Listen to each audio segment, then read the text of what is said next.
Kolesarji pa so bili veseli kolesarskega izleta v sosednjo občino, ki ga je ob Evropskem tednu mobilnosti skupaj s partnerji že četrtič pripravila novomeška knjižnica Mirana Jarca. Udeležence prijetnega sobotnega druženja, ki tradicionalno poteka pod geslom Kolo ali knjiga, samo da se miga, je pot tokrat vodila v Šmarjeto. Nekaj kilometrskega in za vse starostne skupine primernega izleta se je udeležilo okrog 40 rekreativnih kolesarjev. Odličen je bil, to najprej bom rekel to.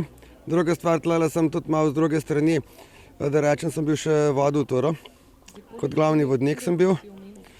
In tudi ljudem pomagam, pa sem rekel, gibanje je zelo dobro, gibanje je zdravo, pa predvsem, da take male klince, kot je ta, spravimo stran od računalnika po telefonu v naravo, pa da se začnejo gibati, pa da se motorika dvigne.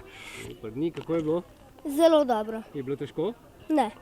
Namen tega projekta je predvsem združevati zdrav način življenja, torej gibanje in pa branje. Menimo, da gre to skupaj z roko v roki. Hkrati pa želimo s kolesarskim izletom pokazati naše urejene kolesarske poti. In tudi opozoriti na morebitne pomanjkljivosti. Pot proti Šmarjeti je izredno lepa, tudi varna. To je tudi razlog, da smo jo izbrali. Mogoče ne dva odseka bi lahko še prilagodili prav za kolesarje, ker se treba na cesto spustiti, tudi najbrž še čaka predvsem našo novomeško občino, da to uredi. Drugače pa ja, proga je zelo ravninska. Kar pa z najmanj 1000 metri vzpona ne velja za 66 krožnih kolesarskih poti, od tega nekaj tudi na Dolenjskem, ki jih je v vodniku z naslovom Pikčasta Slovenija opisal pisatelj, alpinist in gost pogovora na Karlovškovem trgu Tadej Golob.